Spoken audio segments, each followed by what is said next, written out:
2 Chroniques, le premier chapitre, les 12 premiers versets. Salomon, fils de David, s'affermit dans son règne. L'Éternel, son Dieu, fut avec lui et l'éleva à un haut degré.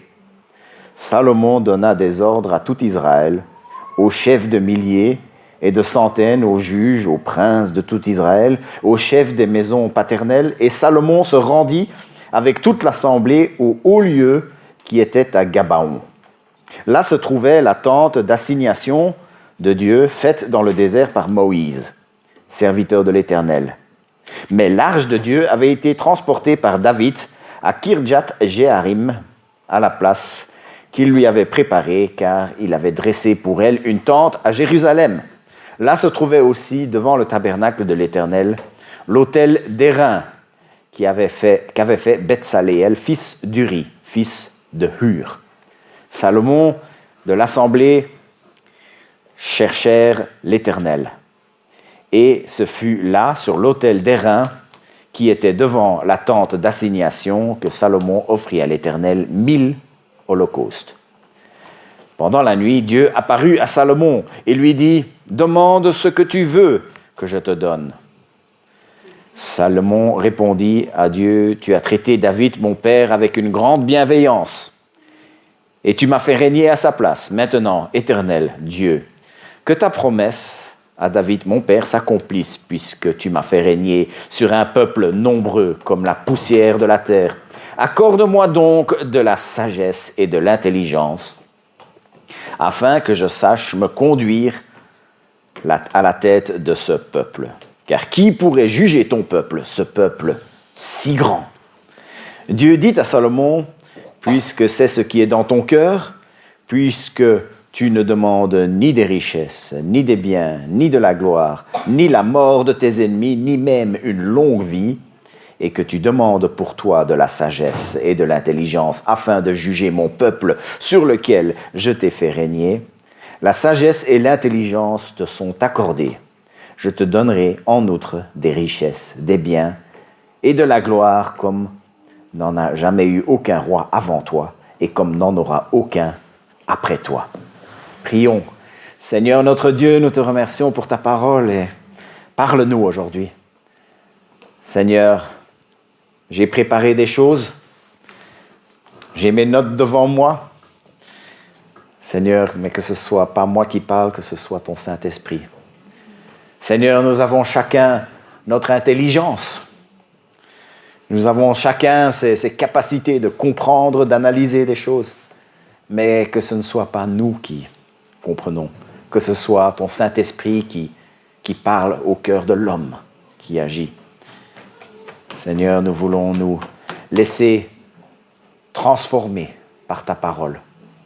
Seigneur, ne nous permets pas d'être modelés par la chair, par le diable, par le monde, que nous puissions nous laisser modeler par toi. Et Seigneur, accorde-nous, comme Salomon l'a demandé, la sagesse, la connaissance. Au nom de Jésus. Amen. Amen.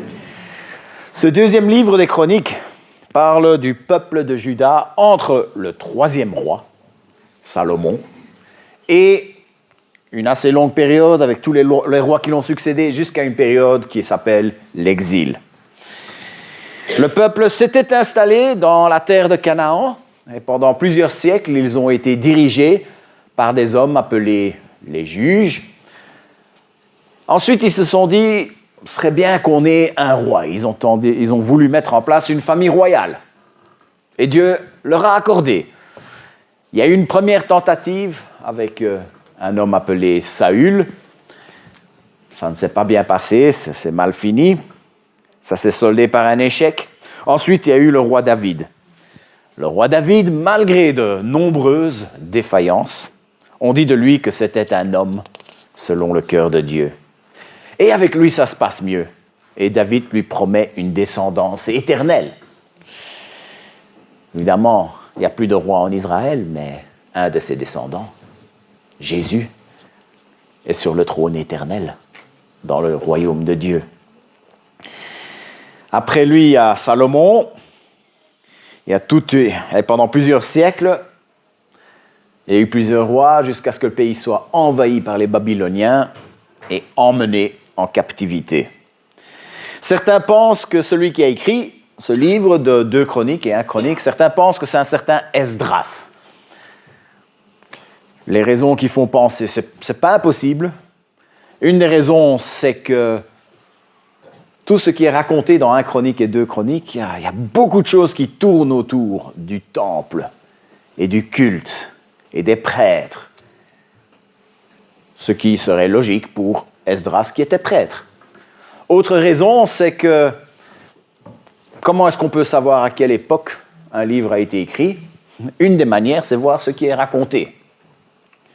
Et comme à la fin du livre, on parle du retour de l'exil, donc après plusieurs rois, ils sont partis 70 ans en exil, puis ils sont revenus, et le livre parle de ce retour. Ça veut dire que le livre a au moins été écrit après cette date-là, une période que Esdras a bien connue. Ce n'est pas impossible, je ne peux pas l'affirmer, mais tout tourne autour des pratiques et du temple, beaucoup de choses. Salomon est né aussi après le scandale de l'adultère avec Bathsheba. On pense qu'il devait être très jeune. Il y a 2 historiens de l'époque romaine, donc des historiens d'il y a déjà plus de 2000 ans, qui étaient déjà plus proches de la période, donc ils savaient peut-être certaines choses que nous ne savons pas. C'est Eusèbe de Césarée, Flavius Joseph. Il y en a un qui dit qu'il est devenu roi à 12 ans, et l'autre qui a dit qu'il est devenu roi à 15 ans. En tout cas, c'est fort probable qu'il était très jeune quand il a accédé au trône. C'est très possible parce que David avait commis le péché avec Bathsheba assez tard dans son règne, et on sait que Salomon est né encore après ça, ce qui fait qu'il était probablement très très jeune.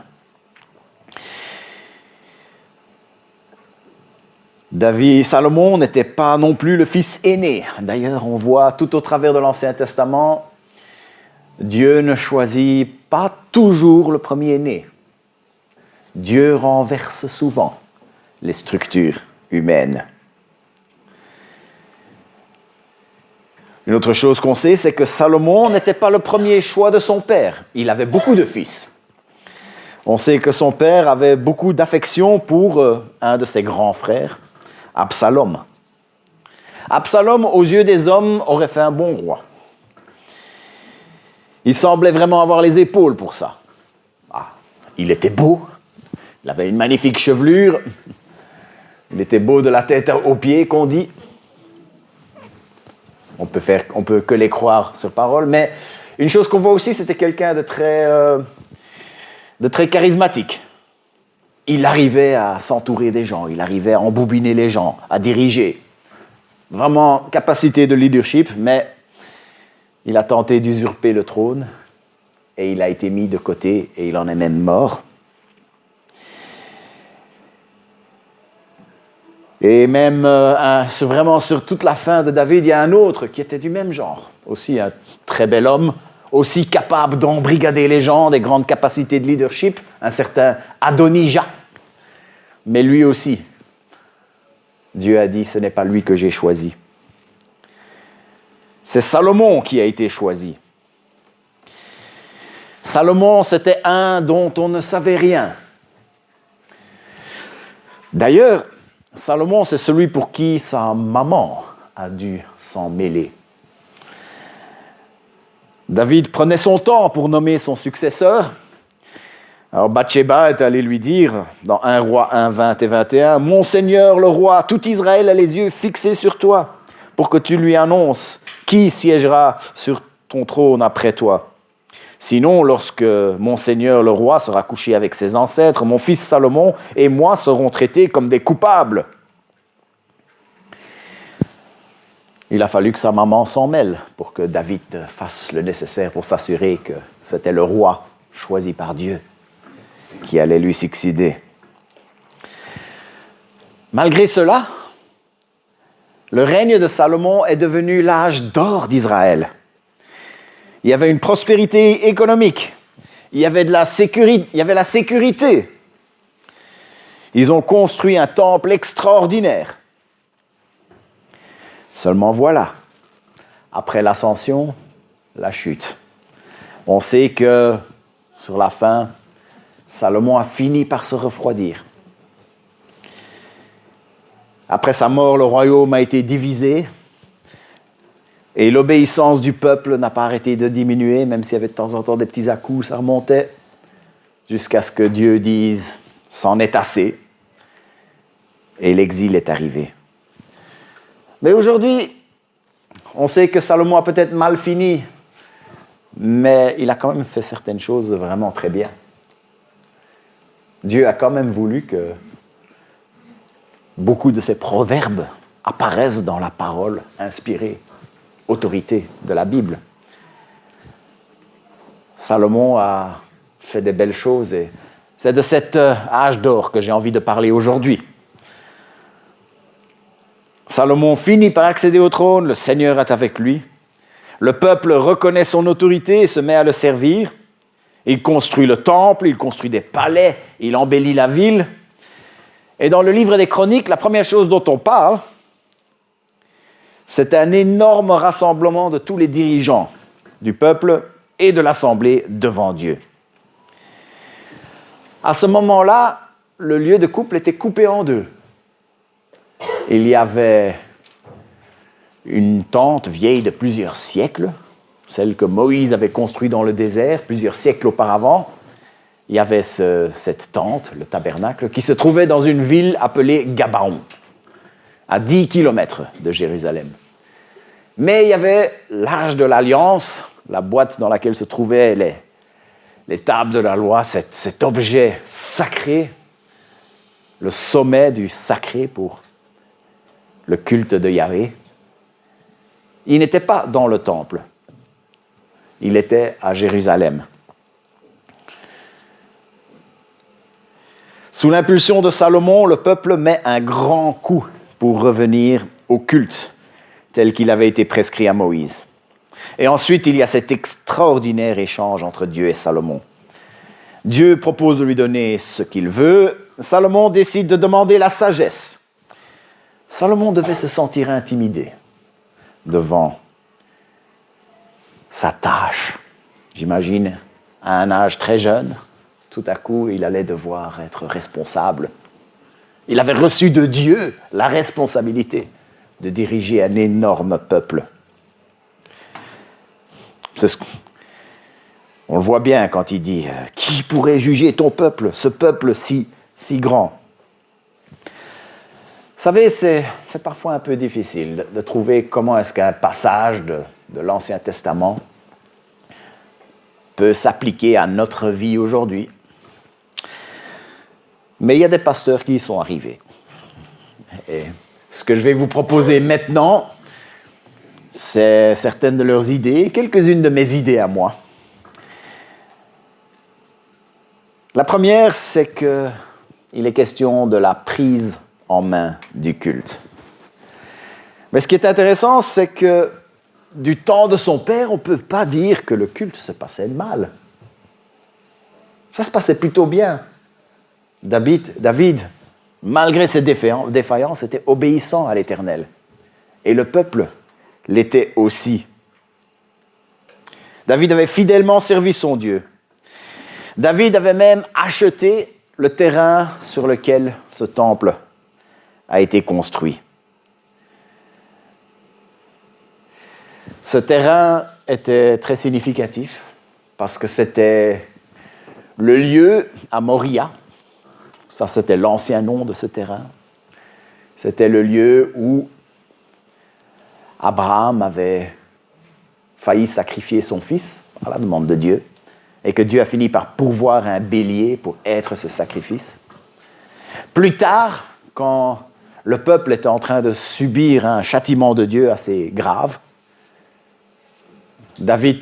c'est David qui a racheté ce terrain pour pouvoir y accomplir des sacrifices, pour pouvoir recevoir le pardon de Dieu. C'était un terrain qui déjà était très très associé au sacrifice et au pardon de Dieu. Et David aurait même voulu construire le temple lui-même là-dessus. Mais il ne l'a pas fait. Parce que Dieu lui en avait empêché. David avait été un roi de guerre. Mais grâce au succès sur le champ de bataille de David, Salomon, son fils, a pu jouir d'une tranquillité, d'une paix qui était propice à la construction du temple. Et le premier acte qui est raconté, c'est ce rassemblement des dirigeants autour des sacrifices, de très nombreux sacrifices. Et ce qu'il fait, c'est de marquer un grand coup. Il voulait indiquer au peuple, c'est que moi aussi, je veux servir le Seigneur. Il voulait indiquer cela.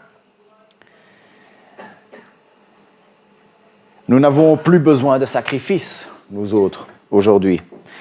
Nous n'avons plus besoin de temple. D'ailleurs, dans les temps anciens, les prophètes et certains rois le savaient. Il ne faut pas penser qu'ils étaient dans l'ignorance. Quand ils ont construit le temple, ils étaient parfaitement conscients du fait que Dieu n'avait pas besoin d'un temple. 1 Roi 8, 27. Mais quoi ? Dieu pourrait-il vraiment habiter sur la terre, puisque ni le ciel ni les cieux des cieux ne peuvent te contenir ? Cette maison que j'ai construite le pourrait d'autant moins. Oui, nous n'avons plus besoin de sacrifices. Nous n'avons plus besoin de temple. Notre sacrifice, nous pouvons apporter dans sa maison des sacrifices de louange, des sacrifices d'adoration. Nous pouvons donner nos corps, nous pouvons donner nos vies, ce que Jésus appelle un sacrifice raisonnable.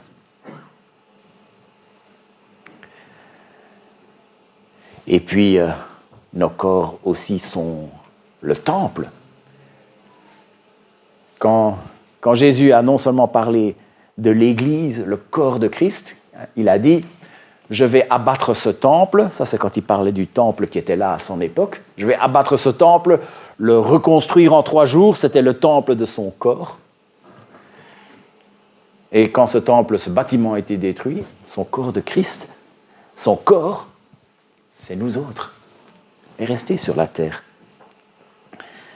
De cette manière-là.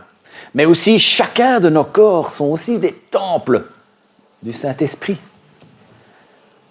Nous avons d'autres genres de sacrifices, il y a d'autres genres de temples, mais nous avons notre culte.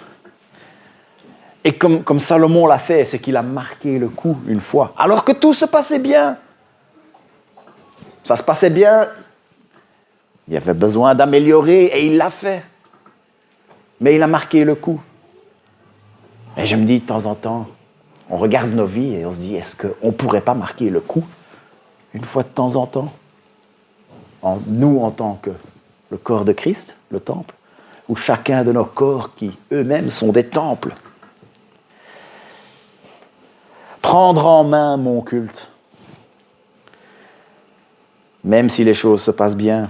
Est-ce qu'il y a quelque chose que nous pouvons faire pour marquer le coup ? Et pour chacun d'entre nous, ça peut signifier quelque chose de différent. Venir à l'église un peu plus régulièrement. Ça peut vouloir dire ça pour certains. Mettre peut-être plus de priorité sur les rassemblements dans le corps de Christ. Mettre plus de priorité là-dessus que sur d'autres choses qui prennent la priorité. Quelles sont les choses que nous faisons, que nous préférons faire plutôt que de venir adorer le Seigneur et de venir soutenir le corps de Christ et recevoir le soutien du corps de Christ. Il n'y a pas des choses qui doivent être reprises en main dans ce domaine-là. La lecture de la parole de Dieu. Vous savez, à l'époque où la Bible a été écrite, beaucoup de gens ne savaient pas lire. Et beaucoup de gens n'avaient pas la possibilité d'en avoir chez eux. Nous, aujourd'hui, On sait lire. Nous, aujourd'hui, on peut en avoir 15 Bibles à la maison, sans la moindre souci, et d'en avoir 50 000 sur notre téléphone. Est-ce que nous n'avons pas des moyens de pouvoir marquer le coup et reprendre notre culte personnel en main? La prière, est-ce que nous ne pourrions pas reprendre en main notre culte? Passer plus de temps dans la prière. Passer du temps dans le jeûne. Ce sont des choses absolument importantes que Dieu nous a données pour notre bien.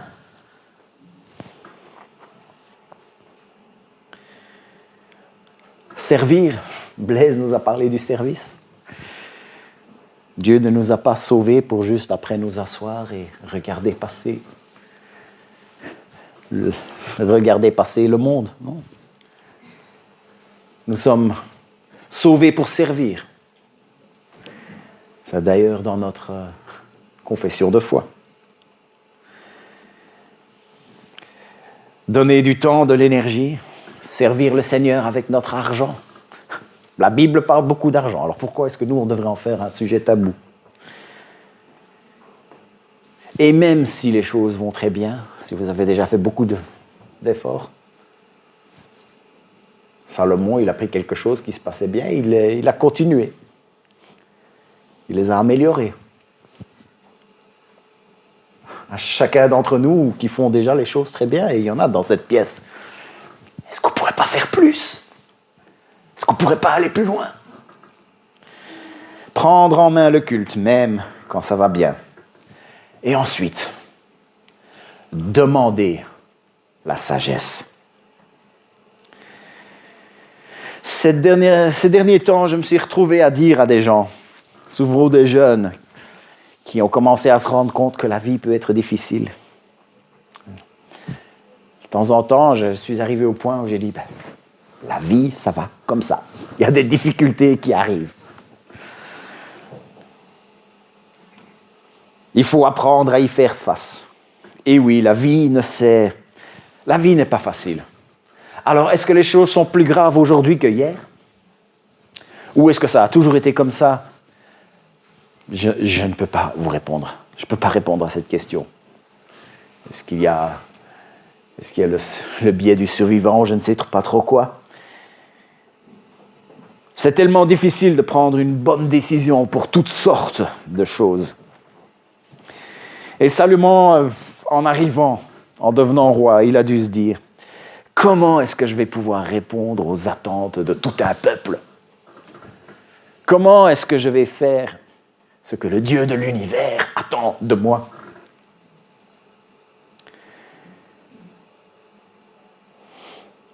Et la solution est pourtant simple. Et Salomon a fait exactement ce qu'il devait faire. Il a demandé la sagesse et la connaissance. Parce qu'il savait que si Dieu donne la connaissance et la sagesse, il allait pouvoir effectuer cette tâche.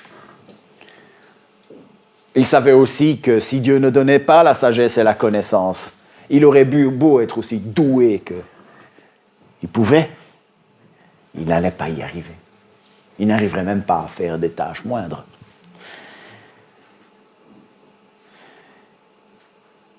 Et toi et moi, nous avons absolument le droit de demander la même chose. Jacques 1,5, si l'un de vous manque de sagesse, qu'il la demande à Dieu, qui donne à tous, simplement et sans faire de reproche, et elle lui sera donnée.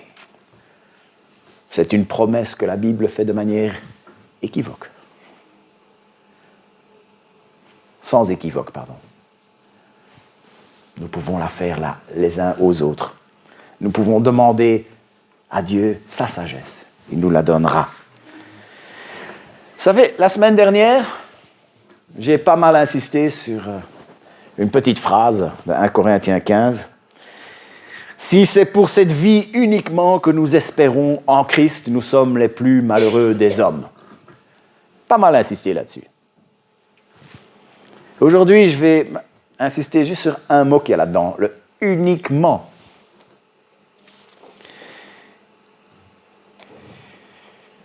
Je persiste, je signe, c'est pour la vie éternelle que nous espérons en Christ. Et si nous oublions ça et que nous regardons que à cette vie, nous perdons notre temps, nous passons à côté de l'essentiel. Mais aujourd'hui, s'il dit, si c'est pour cette vie uniquement que nous espérons en Christ, nous sommes le plus malheureux de tous, ça ne veut pas dire que nous n'avons pas le droit d'espérer en lui pour cette vie. Il est là pour la vie éternelle. Alléluia! Et s'il nous avait donné que ça, ce serait déjà très bien. Parce que personne d'autre ne peut nous donner ça. Mais nous avons quand même le droit d'espérer en lui pour cette vie.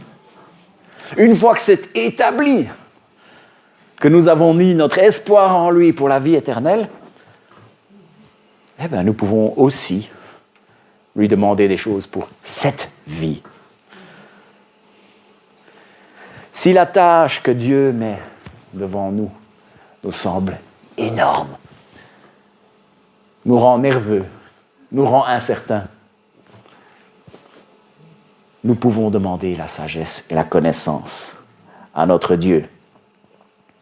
Nous pourrons faire comme Salomon. Ça peut être vrai dans le milieu professionnel, séculier, dans le monde, oui.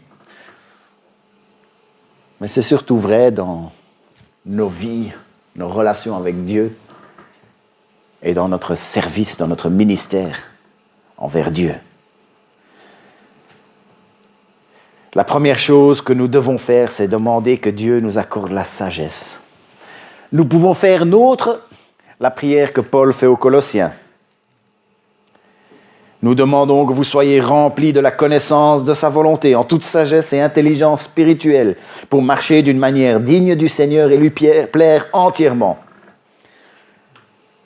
Une fois que nous avons fait cette prière, il va nous donner la sagesse pour accomplir sa volonté.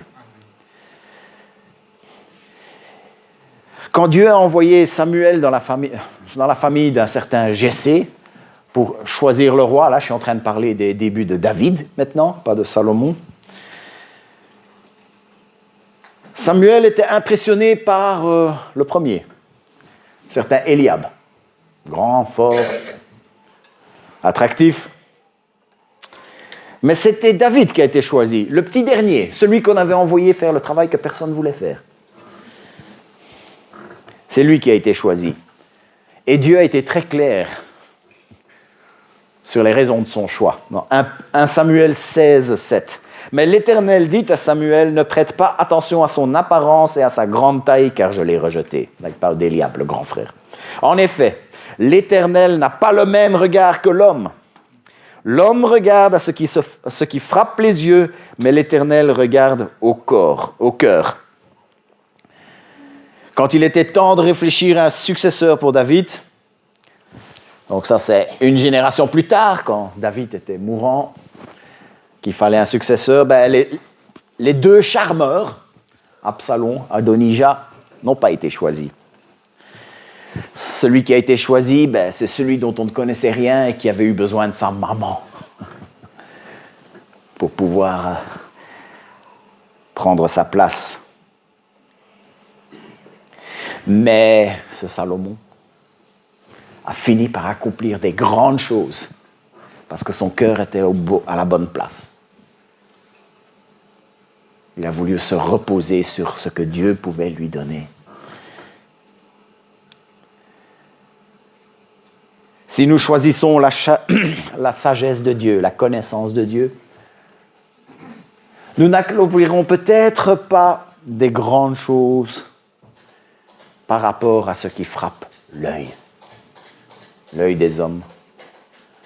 Mais nous ferons des grandes choses d'après le regard de Dieu. Prendre en main le culte, même quand ça se passe bien. Demander la sagesse et pour finir, Dieu donne en plus. Salomon aurait pu demander d'être riche. Salomon aurait pu demander de posséder plein de choses. Salomon aurait pu demander d'être glorifié. Salomon aurait pu demander à Dieu d'exterminer tous ceux qui lui causaient des soucis. Salomon aurait pu tout simplement demander de vivre longtemps, en bonne santé de préférence. Mais comme son cœur était bien placé, il a demandé la sagesse et la connaissance pour bien accomplir la tâche que Dieu lui avait donnée, celui de diriger le peuple. Et Dieu lui a donné la sagesse et la connaissance. Dieu l'a tellement béni de ce côté-là qu'il a pu atteindre une renommée internationale. Et à l'époque, pour consulter un expert à l'étranger, un email n'allait pas faire le coup. Il fallait prendre la route et voyager pendant des semaines. Et des gens le faisaient pour venir lui demander conseil. Comme son cœur était à la bonne place, Dieu décide de lui donner toutes ces autres choses qu'il n'a pas demandées. Est-ce que ça ne vous rappelle pas un verset qui est là, sur le mur à votre gauche? Matthieu 6, 33. « Recherchez d'abord le royaume et la justice de Dieu, et tout cela vous sera donné en plus. » Je vais lire la version qui est là. « Cherchez d'abord le royaume de Dieu et ce que Dieu demande, et il vous donnera tout le reste en plus. » Si notre cœur se trouve à la bonne place, Dieu nous donnera bien plus que ce que nous demandons. Et ce qui est bien avec ça, c'est que Dieu sait ce dont nous avons réellement besoin. Si on posait la question, est-ce que ça te dirait qu'on rajoute un petit 0 sur ton revenu mensuel? Je crois que j'hésiterais pas longtemps. Mais Dieu pourrait se dire, ah oui, mais si je donne tout ça à Martin, il risquerait de se dire qu'il n'a plus besoin de moi, il risquerait de s'éloigner de moi. Je ne prétends pas connaître le cœur de Dieu, mais c'est peut-être pour ça qu'il ne nous fait pas ce genre de cadeau-là. Dieu, dans sa sagesse, sait qu'on risquerait de commettre des erreurs en recevant certaines de ces choses. Mais si je demande la sagesse de Dieu, Dieu me montrera comment être satisfait avec ce qu'il me donne. Dieu nous a déjà donné infiniment plus que ce que nous méritons en versant son sang pour le pardon du péché, ce péché qui nous menait vers la mort. Mais attendons-nous à plus de sa part. Demandons-lui sagesse, reposons-nous sur lui, faisons de lui notre raison d'être. Aimons-le, servons-le. Soyons dans la prière pour demander ce que nous devons faire. Soyons dans la prière pour demander comment nous devons faire ces choses. Soyons dans la prière pour avoir la force pour vraiment les faire. Prions. Seigneur notre Dieu, merci pour cet exemple. Oui, nous sommes attristés de ce que Salomon est mal terminé, mais tu as voulu nous. Tu as voulu par ton esprit que cette histoire nous atteigne, que nous l'entendions. Et nous avons vu que c'est quelque chose qui t'a fait plaisir de voir Salomon prendre les choses en main pour que tu sois obéi, adoré. Et que Salomon ait demandé la sagesse. C'était quelque chose qui t'a fait plaisir, Seigneur. Seigneur, nous voulons te faire plaisir de la même manière aujourd'hui. Et nous te demandons une fois de plus que tu nous accordes ta sagesse, que tu nous accordes ta connaissance. Que ce soit quelque chose de présent dans nos vies pour pouvoir agir d'une manière qui t'agrée dans nos vies. Que ce soit quelque chose de présent entre nous, dans nos relations, en tant que ton corps, ton assemblée, ce petit groupe qui se retrouve rue des Croisiers, à EPEB Liège. Seigneur, que ce soit cette sagesse, cette connaissance soit présente pour que nous puissions savoir ce que nous devons faire.